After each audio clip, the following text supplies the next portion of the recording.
here we go. We're going to talk about tonight the top 3 mistakes to avoid when choosing a probiotic, because as we know, probiotics are not all created equal. And I never check the stats, but along with vitamin D and vitamin C, I'm assuming that probiotics are up there in the top 3 of supplements that are the most used and purchased. So it's really important to have this information so that you can share that with your clientele for yourselves as well. So just to give you a quick introduction about myself. So I am Paola DeCicco. I'm a naturopathic doctor. I have been in practice for 20 years now here on the West Island of Montreal. And I've had the absolute pleasure and honor of working with over 5,000 patients. I do a lot of gut work, a lot of allergy work, and a lot of environmental medicine toxicity work. So the use of probiotics is very frequent in the kind of work that I do. So I'm going to share a lot of clinical insights with you as well, aside from just the statistics and the research. Before we jump into all of that, I do have a disclosure. And my disclosure to make is that I am a paid advisor to Atrium Innovations, and otherwise I have no other conflicts of interest to disclose. Probiotics are so incredibly important and so widely used because they have so many indications. They have such a wide variety of use. What's listed on the screen in front of you, those are just uses that are evidence-based. So it's quite a long list. And so what we see with the research that is behind the HMF line of probiotics is we see that it can be used in all of these different ways. The first point is incredibly important with antibiotic use. To this day, I still don't understand, given the mountains of research around this, why we don't give an antibiotic along with a probiotic. What we see is that when the two are taken simultaneously at the same time, that the probiotic actually blunts or curbs the microbiome disruption that an antibiotic causes. And so in my world, we would want to address that right from the get-go. We also have to keep in mind that there's a huge problem with antibiotic resistance. The WHO has been talking about it and flagging it for a number of years. And this is something that can potentially really help is if we help to rebalance the gut microbiome with the use of probiotics. So antibiotic use with probiotic use is important. I have a lot of patients who will say to me or ask me, oh, I'll just start my probiotic when I'm finished my antibiotic. There is value there, but what the research shows is that the greatest value is actually when we're taking them on the same day, antibiotics, and that we continue for a good 4 weeks afterwards. Or I'll have some patients say, oh yeah, I took my probiotics for a week or so. And what we share with them is that actually what the research shows is that you need to be taking the probiotic for a good month with the antibiotic use, so to help and rebalance the gut microbiome that really gets a bit disrupted, as we can say, with the antibiotic use. So that's the first point right off the bat. Otherwise, with the HMF strains, and we'll see this in our presentation today, that there is really great use for cognitive health, concentration, focus. We'll also see a study that reflects the HMF strains with anxiety. And just a little clinical note, I actually do a lot of work on mental health solely by addressing the gut. So I'll work with a lot of patients with challenges with concentration, focus, anxiety, depression, and in many cases, I never even go up to addressing their nervous system directly. A lot of the time, it is very clear that there is a gut microbiome issue, and in addressing that, we see the nervous system and the mental health challenges actually resolve or significantly improve. It's much easier to identify that when the individual has digestive symptoms. But what we have to remember is that about 30% of individuals with a disrupted gut microbiome won't have digestive symptoms. So just because you're not constipated or farting or bloated or burping, that doesn't mean your gut microbiome is in good shape. That disruption manifests elsewhere, like in your mental health, like in eczema, like in headaches or joint pain, in other inflammatory manifestations. So again, a little something to keep in mind.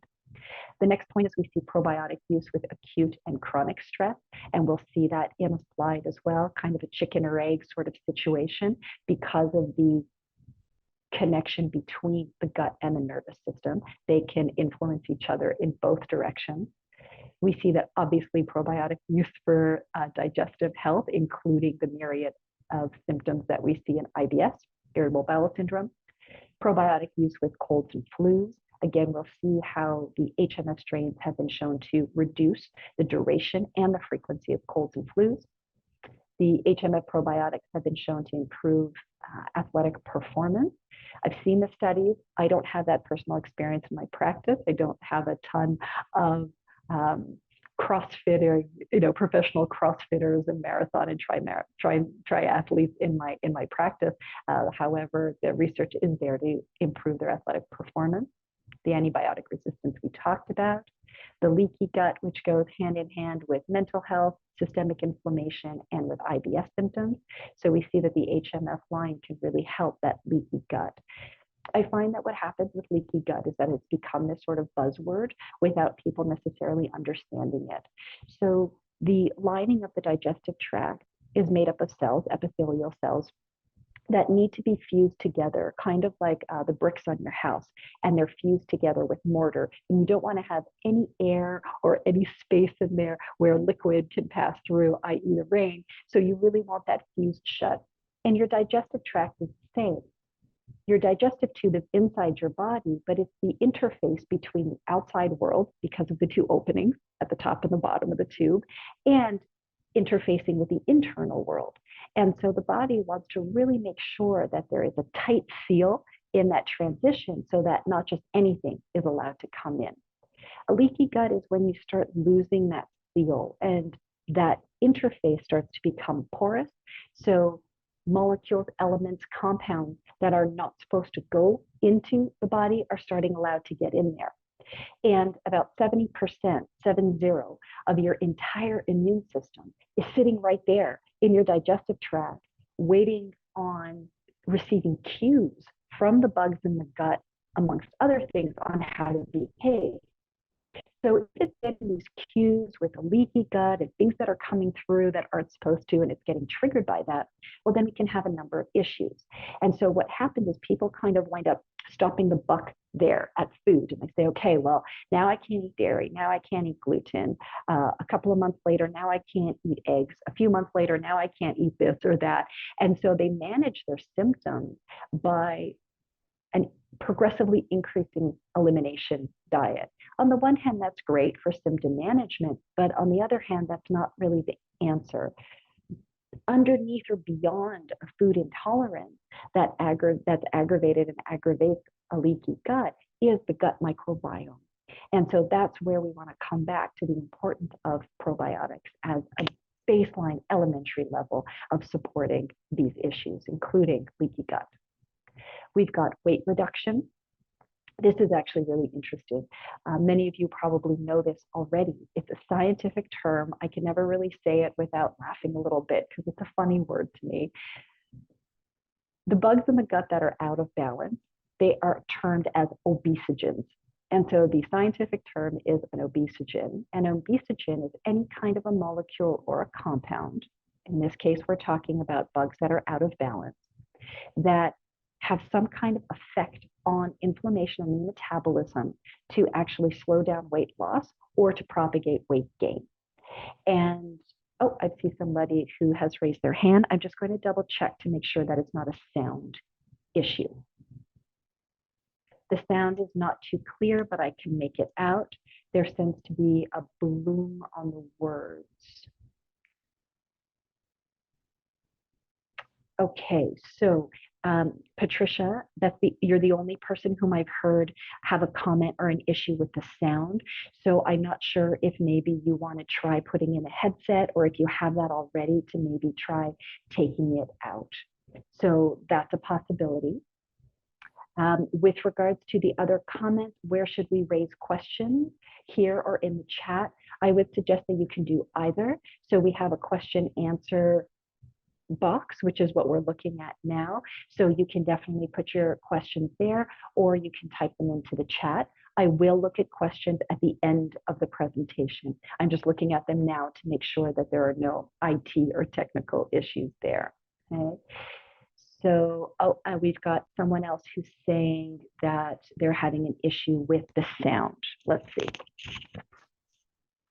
If I hold it up here like this, is that better? So I'll give Joanne and Marilyn and Patricia a chance to reply to see if that's better. And if that's the case, then I'll definitely hold up my microphone to my mouth like this. Yes, the sound is better. The sound is better. Yes, it is. Okay, great. So problem resolved. I'll just keep this like this. And so I invite you to please include or enter in any questions in the Q&A, the question answer box, and I will come back to it at the end of the presentation. I'll definitely leave enough time because there are already questions about healing the leaky gut. So we'll come back to that. Thank you. All right. Great. So I hope you were able to catch most of that because I was giving some really nice little clinical pearls and insights in looking at the different indications for probiotics. I know that this presentation is being recorded. So if there's anything in the past 5 minutes that you didn't hear clearly, then I would invite you to just listen to that beginning portion once you receive the link for the recording. So my apologies and thank you. So that was with regards to weight reduction, how that bugs in the gut that are out of balance are actually turned as obesogens, which can really make weight loss a challenge and make gaining weight more of an issue. What we're going to see as well is research on the HMS strains and how they can help with metabolic syndromes like cholesterol, as well as with women's health. The women's health is really important because as any women who have had a full-term pregnancy will know towards the end of the pregnancy, anywhere around week 32 to 34, some provinces 36, you'll have a urine test to identify if you have an overgrowth of beta strep, so strep B. So it's a type of bacterial overgrowth. And if that bacterial overgrowth is found in those weeks before delivery, then what happens is the option of giving birth in at home or at a midwifery center is not an option. You have to be hospitalized because 2, you will be required to have IV antibiotics during the delivery. So neither of these are favorable. And so what we see in the research is that having women on HMF, there is the maternity, HMF maternity product that can really benefit women's health in times of pregnancy. So I know that for myself in my practice, I do a lot of perinatal work. I've got a couple of non-negotiables for everyone throughout pregnancy and breastfeeding, if that's what they choose to do, which is probiotics, fish oils, and a really great quality prenatal. So there's a consideration there. And then obviously the last part is that probiotics can be used when we're trying to rebalance or adjust some kind of immune activity, like a food intolerance, which we talked a little bit about, or like a hyper Th2 response, which would be something like an asthma or an eczema. And so, like I mentioned, about 70% of your entire immune system lives in the gut and gets its cues on how to behave from the bugs in the gut. So if the bugs in the gut aren't doing great, then it's going to send messed up messages to the immune system, which will then manifest as different symptoms and conditions. So there you have it. There is a long list of the evidence behind the HMF line of probiotics in terms of their indications and clinical uses. Let's get into it. What we're going to talk about today, like I said, mainly going to focus on what are those mistakes, the top 3 that people make when they're choosing a probiotic. And this can be for the client as well as for the patient, as well as for the practitioner. And so a lot of healthcare providers, naturopathic doctors or other, don't necessarily have this information on what are the really important do's and don'ts when you're selecting a probiotic. So we want to share that with you so that you can be more savvy in helping your clients and help to educate them as I am passing this on to you. We're going to, after that, look at some key HMF products and the research behind them, and then I'm going to quiz you with some case studies. With regards to those top 3 mistakes to avoid, here they are. One mistake is that we're prioritizing the quantity, the CFU count. Okay, so you're looking at one label and it says 10 billion, and you're looking at a different bottle and it says 100 billion. And so in our society, we generally think that more is better. And so you're like, for sure, I want to get the best bang for my buck. I'm going to go for the 100 billion. But what we're going to see is that that doesn't necessarily equate to more probiotics. So we'll look at that in a sec. The second mistake to avoid is basically thinking that all Lactobacillus acidophilus are created equal. And what we're going to see is that that's not the case at all, and how important it's going to be to read that and check that on your labels as well as in research studies if you go down that road. And the third mistake that many people will make is that they're sold into this idea that it must be enteric coated. Enteric coating means that it's got some chemicals on it so that it is not touched by the acidity in the stomach and can bypass that whole system. And we'll look at how that may not be actually desirable and how the HMF line of products doesn't really have to worry about stomach acidity because it survives all of that really well. All right, let's take the first point, prioritizing the CFU count. Does anybody know what CFU stands for? So the CFU is what we call the quantity. There's 1 billion, there's 100 million probiotics, there's 50 billion, there's 500 billion CFUs. So the CFU stands for colony forming units. What that means is that when you have one of your 10 billion of your probiotic in your supplement, that one actually has the capacity to replicate and quickly form a whole set of others.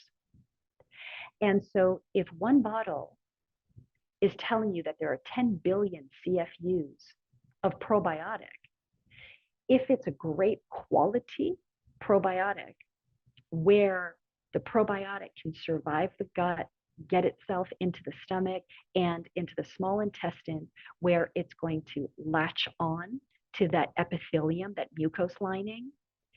Once it does that, then boom, boom, boom, boom, boom, it really rapidly starts to divide and populate. So that's what happens with the HMF line of probiotics, and that's what's indicated by the blue line in the chart in front of you. So the blue line in the chart in front of you is looking at what happens when we give that 10 billion of the one capsule of an HMF probiotic. You see that in a very short period of time, that goes down the esophagus, into the stomach, and then boom, it starts having an impact in the stomach and the small intestine primarily, where it's going to replicate. So very quickly, your 10 billion exponentially increases to being a lot more bacteria, probiotics. Versus the red line would represent a probiotic that is of a more poor quality, where maybe it looks more flashy by saying, hey, look at me, I've got 100 billion in each capsule.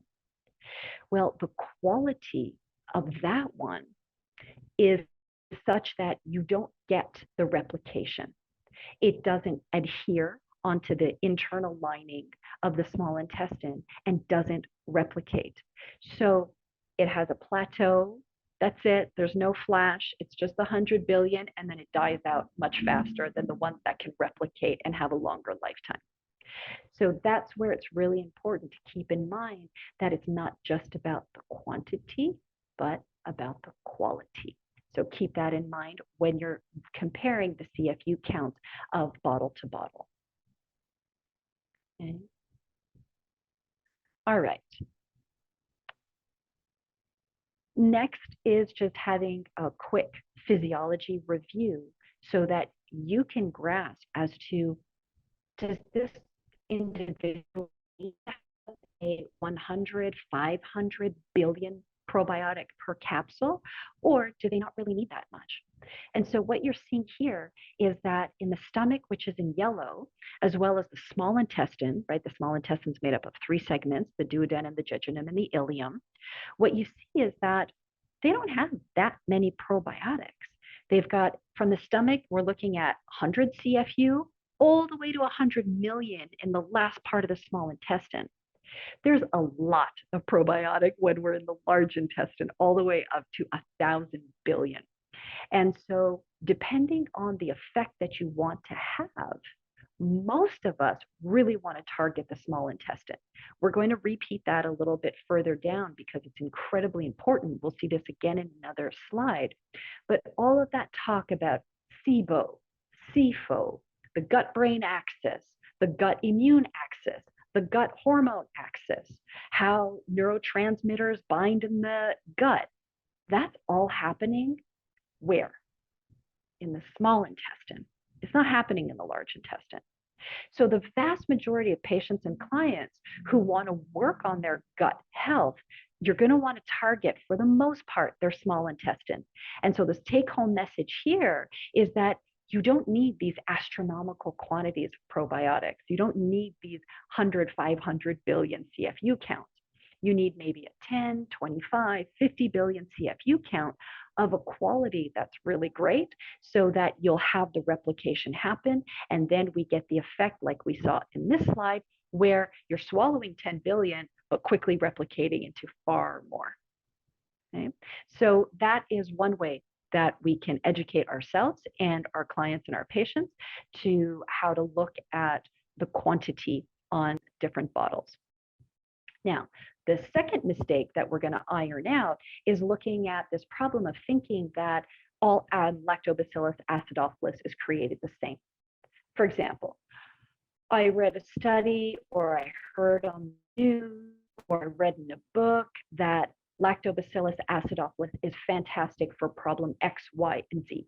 So now I'm going to go check bottles of probiotic formulas, and I'm going to see which ones have Lactobacillus acidophilus, and I'm going to assume that the research that I read means that these Lactobacillus acidophilus in each of these bottles is going to have the same impact. No, that's not the case, because we have to remember that the Lactobacillus acidophilus is the species, but that gets piggybacked by the strain. I love this analogy. It's my dear friend and colleague, Dr. Jacqueline Cooper, who shared this with me. The analogy is that the Lactobacillus acidophilus, think of that in terms of species like dogs. So if somebody says to you, I have a dog, you're not going to assume that you know what kind of dog they have. You're not going to assume you know their color, their behavior, their bark, their habits. You don't know. You just know that it's a dog. And then you can have a huge variety of dogs, like a Chihuahua or a German Shepherd, which kind of represent, the two ends of extreme. And those two strains or breeds of dog are extremely different, and they're going to do different things.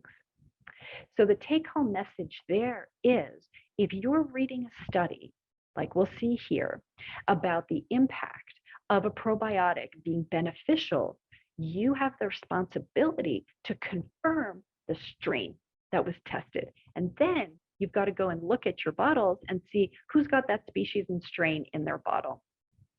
So we've got a study here that is looking at how the certain HMS probiotic strains have been shown to benefit metabolic syndrome, metabolism, and cholesterol levels.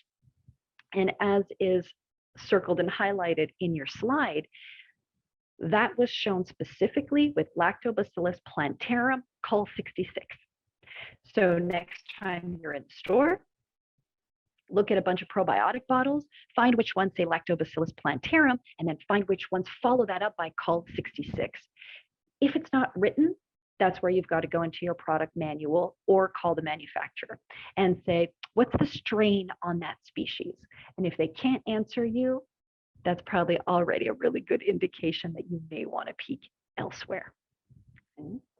So that covers our two top mistakes when choosing a probiotic. Let's have a look at the third. So the third is this notion of enteric coding. Like I said in the beginning, as many of you probably know, enteric coding is when we put some kind of a coating on top of the capsule or the tablet to make it withstand, survive the acidity of the stomach, the low pH of the stomach, because of this idea that probiotics are going to be killed by the acidity in the stomach. Anytime you hear things like this, I would invite you to pause and say, how does this work in nature? If everything we swallowed from our fruits and vegetables, right, because our soil used to be a really healthy ecosystem that was a great source of bacteria, probiotics. So if we used to pull out our carrots, give them a rinse and wash them, if we're eating fermented foods like kefir, kimchi, sauerkraut, that are supposed to be these great sources of pre and probiotics, if nature is providing this medicine for us, why would we have an innate mechanism that kills it off? Doesn't make sense, right? These organisms that are humans, this planet that we walk on, is incredibly, incredibly intelligent and has an infinite number of autoregulatory mechanisms, including this one. So if the probiotic is of great quality and designed for human consumption with an acidic stomach, then it's going to withstand the pH of the stomach. So you actually don't need the enteric coating if it's a really great quality probiotic that has been shown time and time again in research to have no problem surviving the stomach acid. So that's number one. Number two is the reality or the fact that when you enteric coat a probiotic, it's only going to start getting digested and released, once it reaches the small intestine. Is that a problem? Might be. If you look at the information on your slide, you're going to see that the small intestine, which is all the light blue squiggly stuff, in the middle of the large intestine, it is the ascending, transverse, and descending colon in darker blue, is 20 feet long. I remember reading how many football fields that was once, but I don't remember. But that would be a great visual representation, but I don't remember. It's incredibly long, but it's like a rushing river in there. And it takes 2 to 4 hours for anything that reaches the small intestine to make its way out. That's really fast. You're not going to be able to break up, digest, release the probiotic in an enteric coated capsule optimally, perfectly in 2 to 4 hours. So what that means is that you're missing the boat.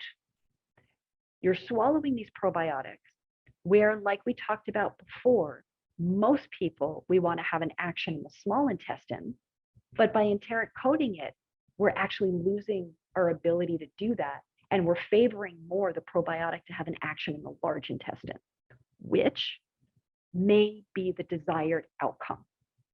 If you're working with someone who has ulcerative colitis, so it's an inflammation in the colon, in the large intestine, and they'll be able to tell you where.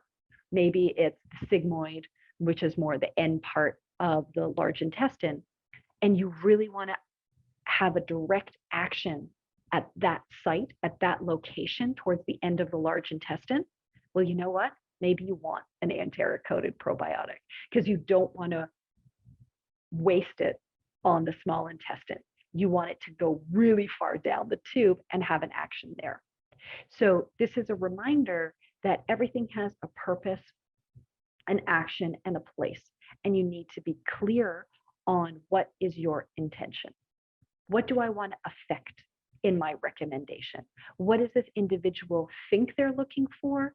And then what's my job to tease out the appropriate information to then be able to best help orient them? Okay.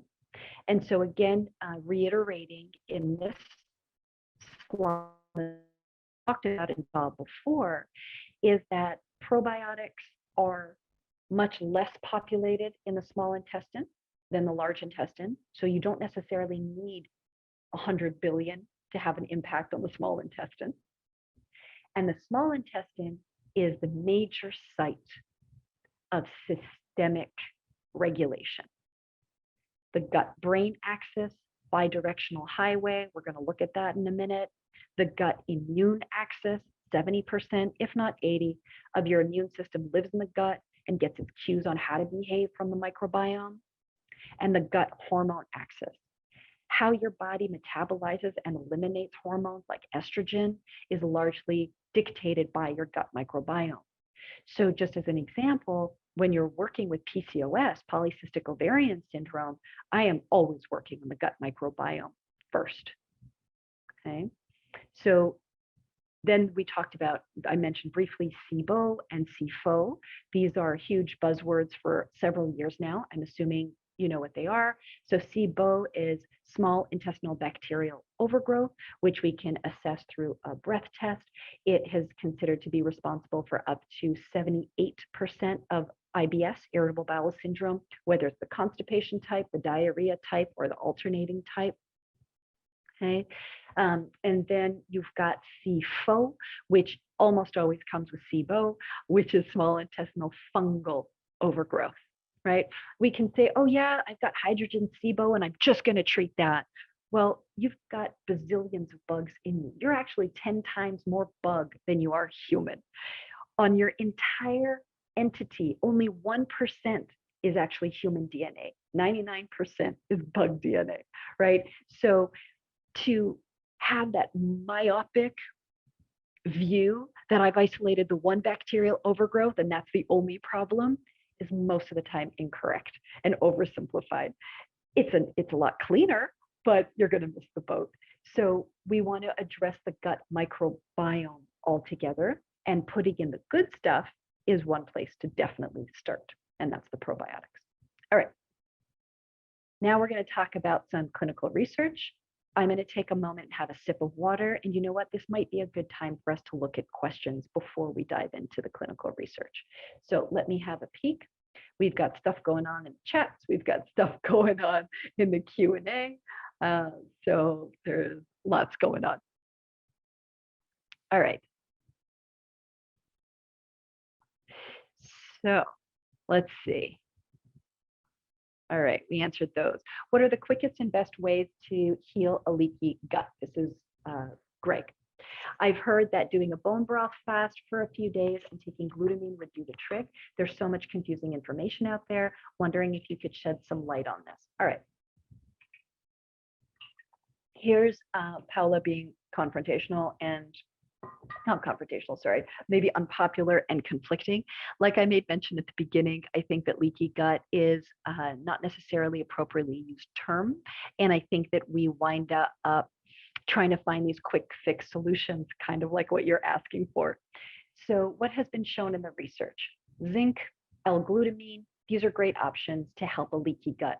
But like I mentioned right at the beginning, maybe the volume of the sound wasn't great, maybe missed it. In my humble opinion, my understanding is that the crux of leaky gut is a gut bug disruption.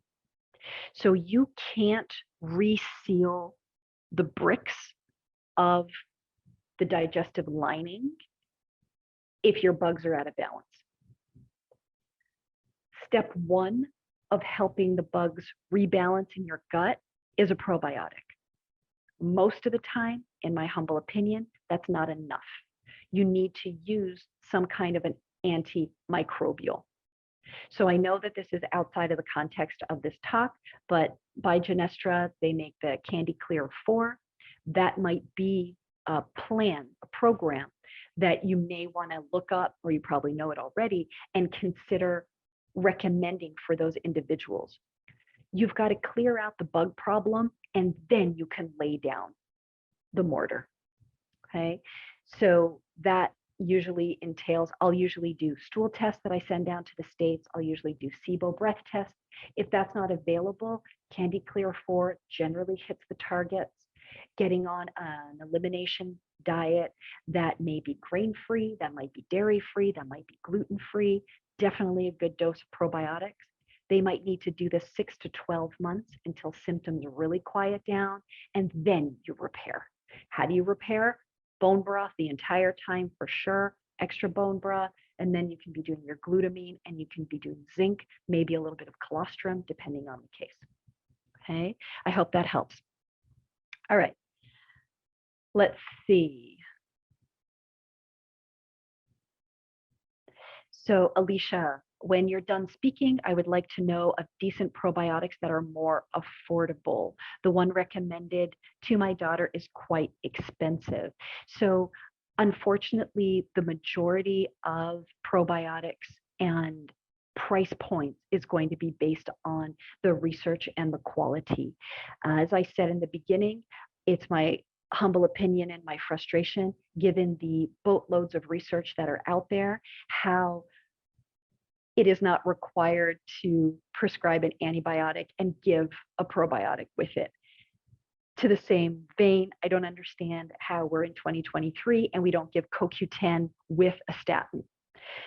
These are conundrums that I don't understand. And I don't think that understanding this and wanting to be proactive about your health should be solely on the back of the patient or the user, the individual.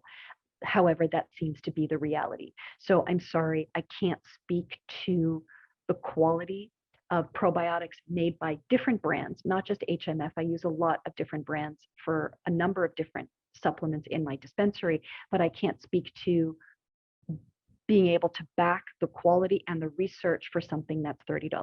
I'm sorry. Okay. Anil, I hope I said that properly. Anil. I have a name that nobody pronounces properly, so that's why I'm sensitive to that. What is the best time to take a probiotic, and should it be taken with food? So generally, I just recommend taking it whenever you want with a meal. I usually say first meal of the day. I think that we can get really picky with, oh, it must be away from food, because this is this false concern about being enteric coded. Okay, I'm skipping a little bit. Some of these questions are a lot more clinical, and it's really individual based. Like, Lucy, how long could it take to heal a leaky gut? I don't know. How messed up is their gut? What if they have mold toxicity that's actually fueling the gut microbiome issue, which is what's causing the leaky gut? I deal with environmental toxicity all day, every day, and dealing with a mold toxicity can take 2 years. So it really depends on the case. Okay. Marva, 17-year-old, stomach aches, ultrasounds, no issue, can't pinpoint food intolerances, bowels are pretty good. I would definitely recommend starting with a probiotic. Okay. And so you can see in the rest of the presentation which probiotic that may be helpful. Are any of these probiotics dairy and gluten-free? They all are, Lucy. Okay, I generally recommend 1 probiotic a day from the HMF line. I answered if it's with food or without. Some are heat stable or shelf stable in the HMF line, and others need to be refrigerated. So you'll just need to go on your product catalog, and they differentiate between which ones are and which ones are not. Okay. So years ago, Olga is saying that years ago, Dr. Plummer said that stomach acid does kill HMF. I listened to him about 2 or 3 times. I'm sorry, Olga, that's really not the information that I have, so I can't shed any light on that. Okay. And let's see. S. boulardii, Brenda, should S. boulardii be taken with lactobacillus? I will often use the HMF Travelers, which for me is kind of like a one-size-fits-all. It's shelf-stable, it's a really good quality, quantity, and it's got S. boulardii in it. So unless you're doing a gut microbiome analysis, you can't really know if they need S. boulardii or not, but it's very helpful for things like mold toxicity, so I'll generally use it. Okay. In terms of Jennifer, CFU for constipation, we're going to see the HMF IBS and see the research around decreasing symptoms related to IBS. Anil, bloating is a common problem. How best to address that? So these are presentations, these are questions that warrant an entire 1-hour presentation just on their own. So right off the cuff, you can definitely start with a probiotic that does not have a prebiotic. And I touch on that a little bit later. Okay, so I think I covered most of the questions there in the Q&A, and now in the chat, I'm going to just try and quickly scroll and see if there's anything that has not already been asked. Is powder better than capsule? No. It really just depends on what's easier for you. If it's a kid or someone who, I work with a lot of adults who just are intolerant to swallowing, then obviously we're going to want to use a powder. For simplicity purposes, I find capsules are great because you can take them with you. Strains for a healthy brain, we're going to get there. What percentage of CFU is lost at the expiration date? Tyson, you'll need to call Genestra Atrium and see if they have that information. I don't know because I don't recommend supplements being taken past their expiration date. Okay, apple cider vinegar as an additional support for the gut microbiome. Sure, if that fits. If there's not a mast cell activation syndrome issue, meaning a histamine problem, then that can be helpful. Is that going to be the answer to all woes on an IBS front? It's not. Certain probiotics that help with constipation, Mary, I'll get to that, the HMF IBS. And what is the maximum number of capsules I can take each day? So I'm not really sure what you're referring to there. I generally recommend taking 1 to 2 a day. And then you can choose which probiotic based on the CFU count.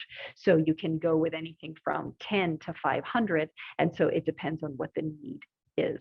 I always suggest increasing a probiotic dose progressively, because if you dump too much bacteria in an unhealthy gut at once, then you can really exacerbate symptoms. So you're going to want to do it in incremental doses. All right, I'm keeping my eye on the time. We got to go.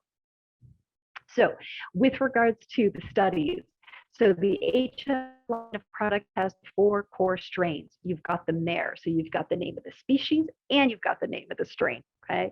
And like we said, what makes them so special? The 2 things. 1, they survive the stomach acid without needing to be enteric coated. And 2, they're extremely effective at sticking onto the wall of the mucous membrane so that they can replicate. That's why we see that chart at the beginning that a 10 billion CFU will quickly translate into 100 billion, if not more. These are the 2 most popular, the HMF Forte, which is basically just like a good base, all around purpose, 10 billion probiotic. And then you've got the intensive, which is a little bit more intensive at 25 billion. Let's get into some studies. This may answer some of the questions that we saw of what to do about constipation, what do we do about IBS symptoms, digestive. Here is an option. So what we see is we're talking about the HMF IBS relief. Okay, that's what this study is. So this is the Sheffield IBS trial, where it was a study that used a probiotic preparation, which is equivalent to the HMF IBS relief, that was looked at in a double-blind placebo-controlled study on IBS individuals. And the conclusion of the study is that the number of days of discomfort related to their IBS reality decreased by 22%. And there was a 32% improvement in satisfaction with bowel habits. Don't forget, that can go both ways, whether it's IBS constipation, IBS diarrhea, or alternating between the 2. Okay. And so this last point, which says that the study showed that to maintain this benefit, individuals needed to continue taking the probiotic. That very much speaks to what I've been feeding throughout this, that there's no one quick fix, and that there is very likely in more systemic or chronic conditions an underlying problem that needs to be addressed. So you may need antimicrobials like the Candy Clear 4. There may be stress that's a huge factor that's not being addressed concretely. There may be a mold toxicity, a heavy metal toxicity that needs to be addressed. And until those causal factors are addressed, you are going to need to stay on the probiotic. But if taking 1 capsule of a probiotic a day improves your constipation by 30%, I think that's pretty good. So that's what you would need to gauge. The other advantage of the HMF IBS relief that I really like is that it does not contain a prebiotic. Prebiotic in a probiotic can often aggravate IBS symptoms by creating more bloating, more gas, and more bowel movement disruption. So this is what you need to think of if you're speaking to that client or that patient who's coming in, who's like, I've tried tons of probiotics and they all make it worse. Most probiotics on the market include a prebiotic. So if they've got raging SIBO or some extensive mast cell activation syndrome with a big histamine response, they will not be able to tolerate a prebiotic. So first get their microbiome on track, figure out what the root cause issues are, and then you can seed with a prebiotic later. Questions that were about the cognitive health in terms of mood and concentration and focus is we'll refer to the Keel study.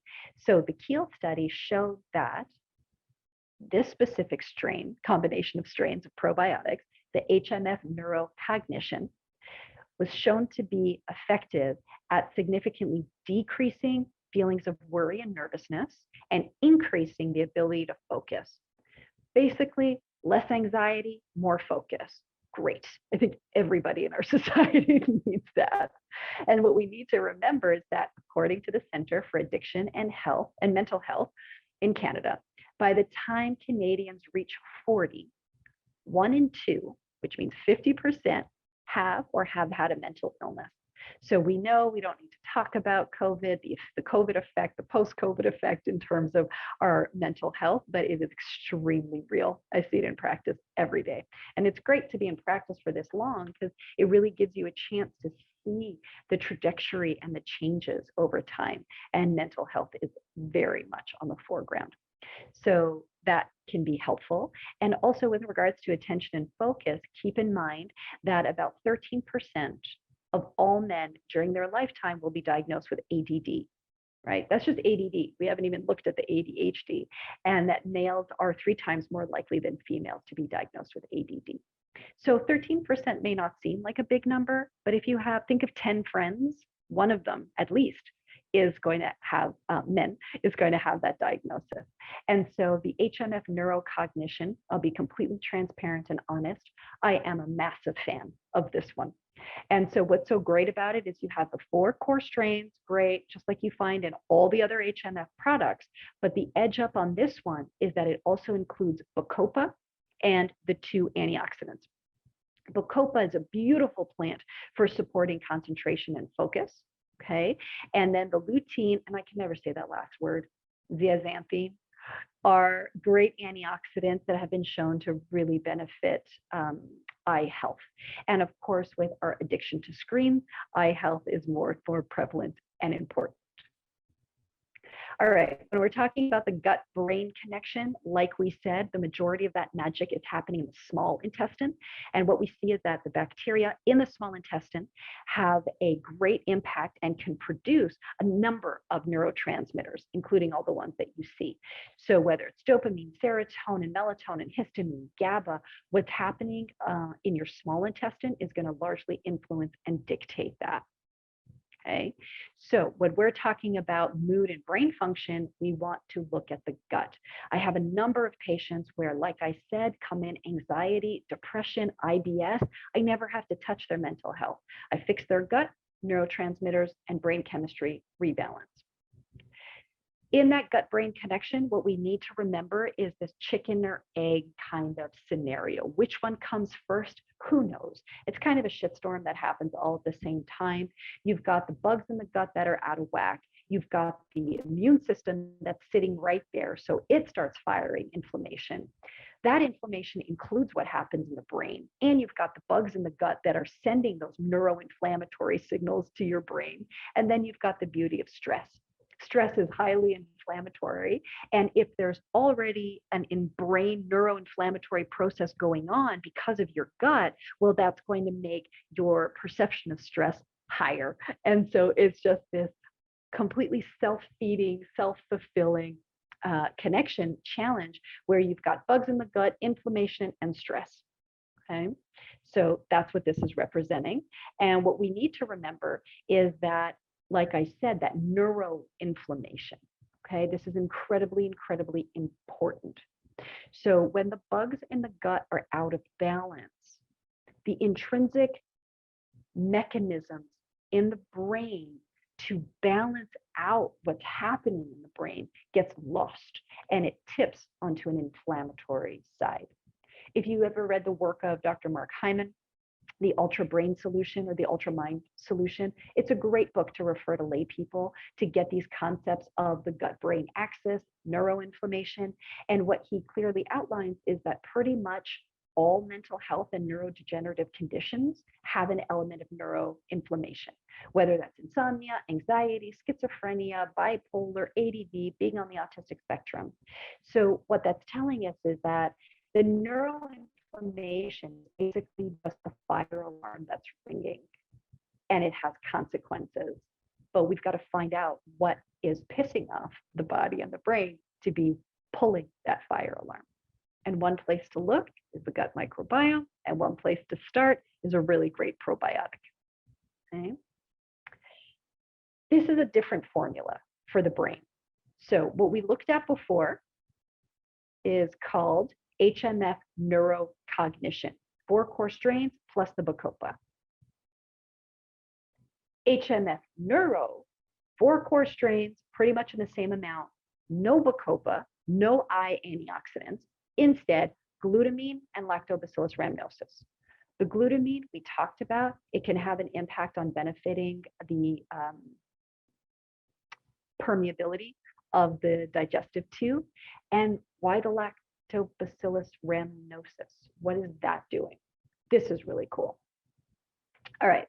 So again, you will find this really lovely explanation in the Ultramind solution. I read this years ago, and it was great because it was able to, it was one of the first books that really started putting the words and the nomenclature and the vocabulary to a lot of these challenges and imbalances. And so in his book, he talks about glutinomorphs and caseinomorphs.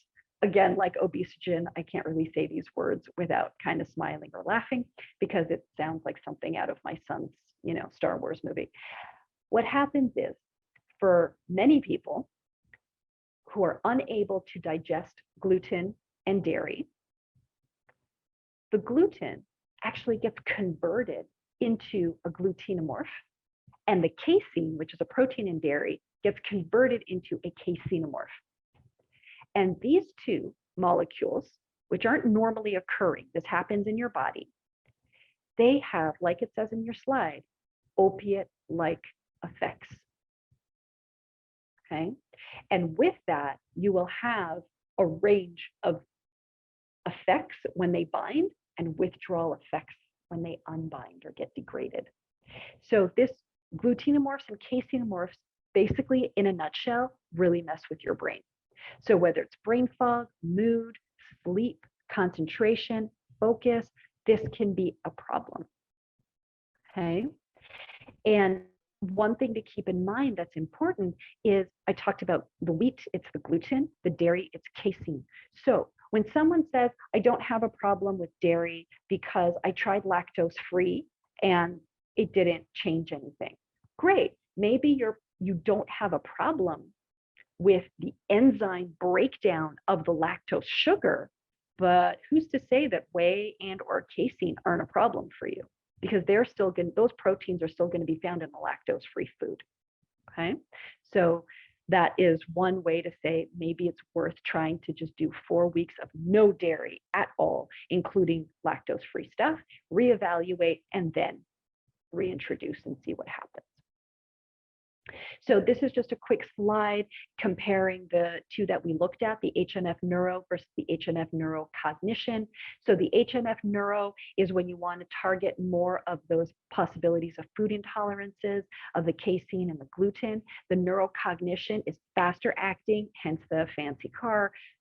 I'm not a car person, but I guess that looks like a fancy car, with the Bacopa for attention and focus. And in all honesty, we see the change max 2 weeks in terms of the HMS neurocognition on attention and focus.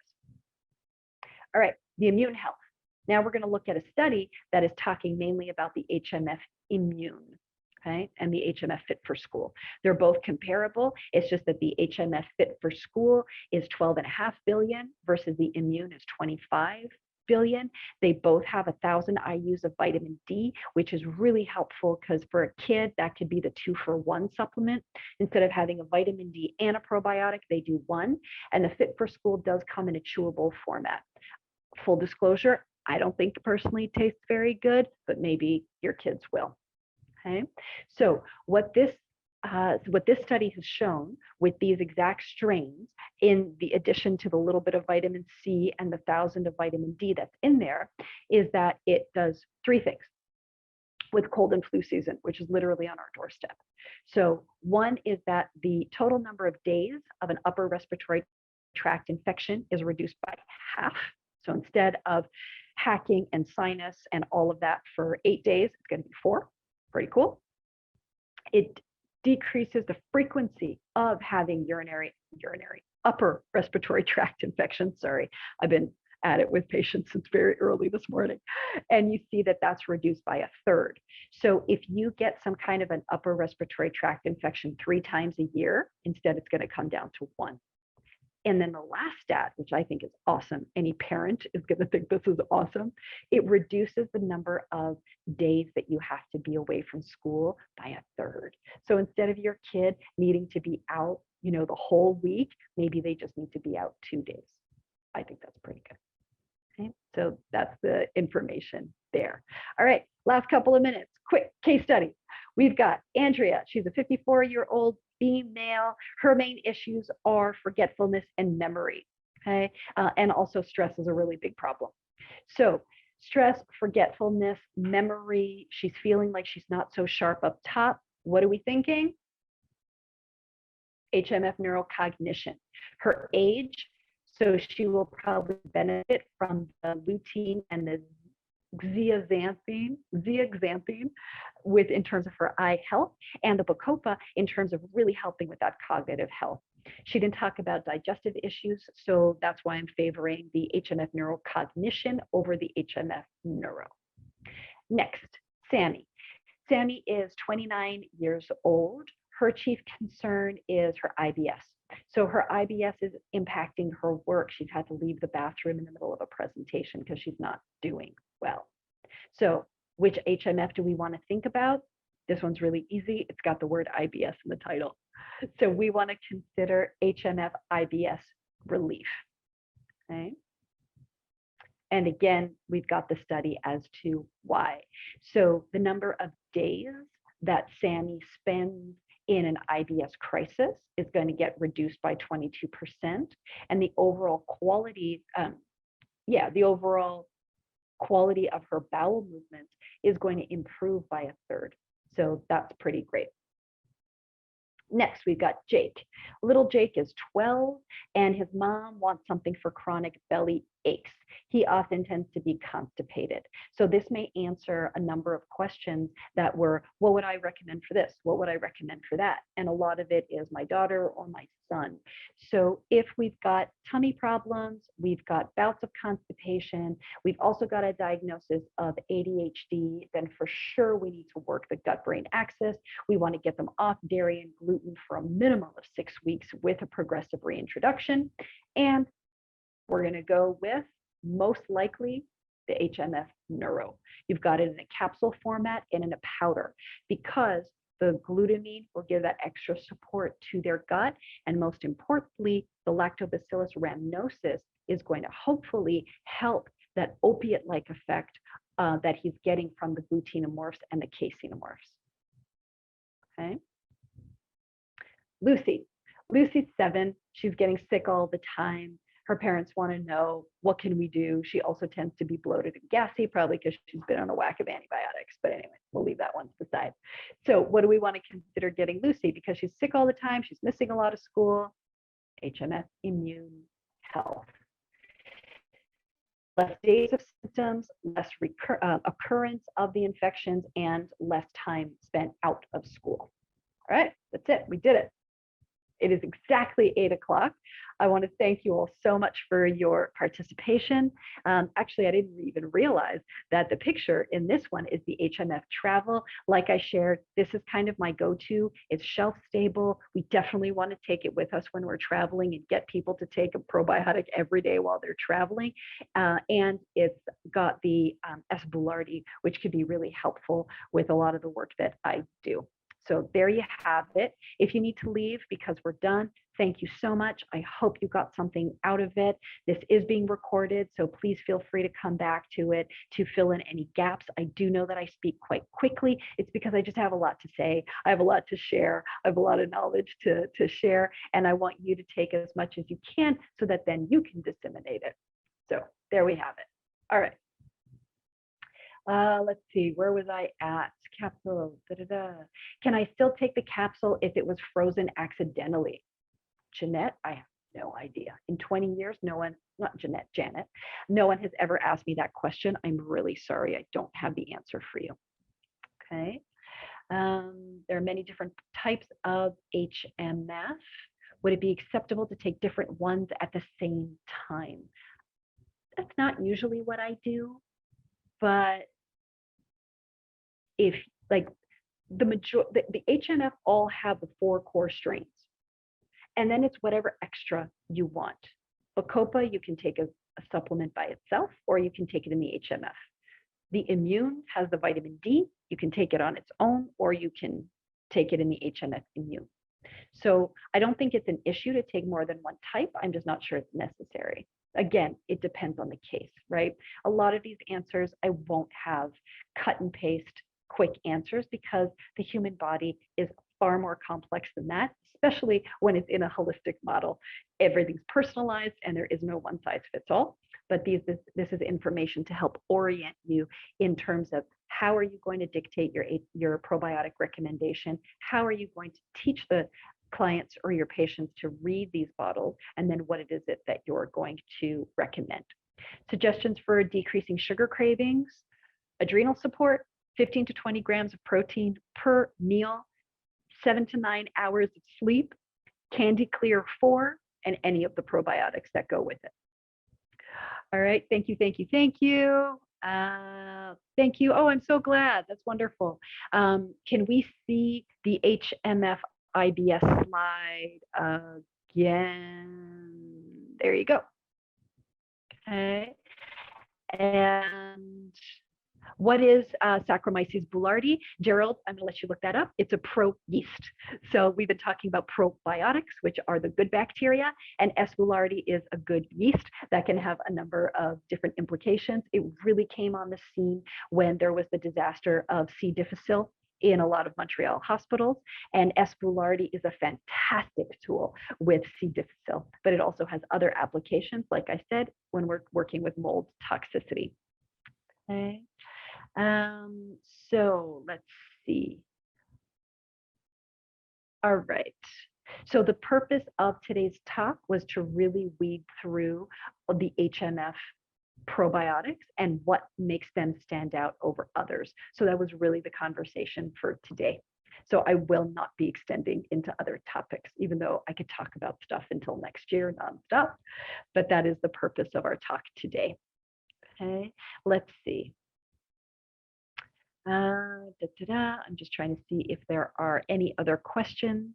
Suggestion on a probiotic for weight loss after menopause, HMF metabolic.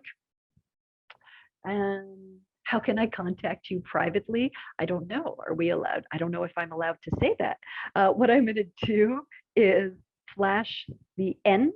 Okay, you see my name, Paola DeCicco. It's a very particular name. You just have to type it in and you're going to find me. I'm a naturopathic doctor, Paola DeCicco in Montreal. Otherwise, you can find me at naturopathmontreal.ca.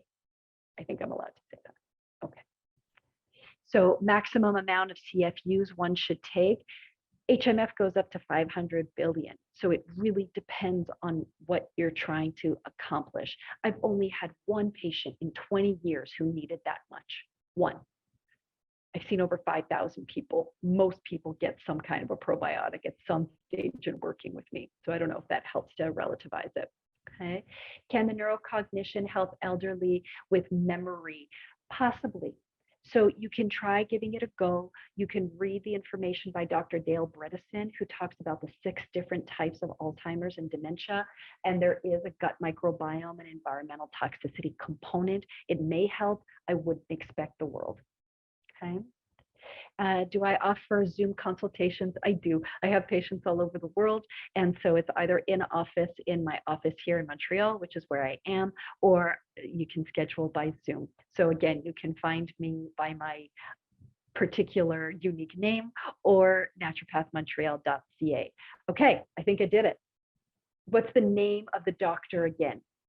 Dr. Mark Hyman, H-Y-M like mother, A-N. He's everywhere because he's a medical doctor who reads about the stuff that we do every day.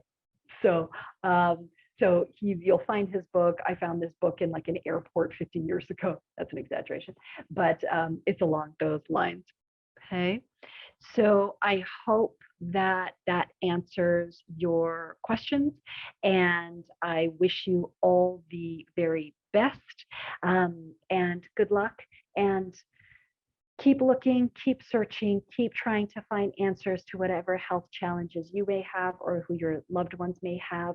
The body is a book that is open for you to read it. It wants you to read it. Your body is telling you that something is off, whether it's on a probiotic level or your purpose in life level, it's there.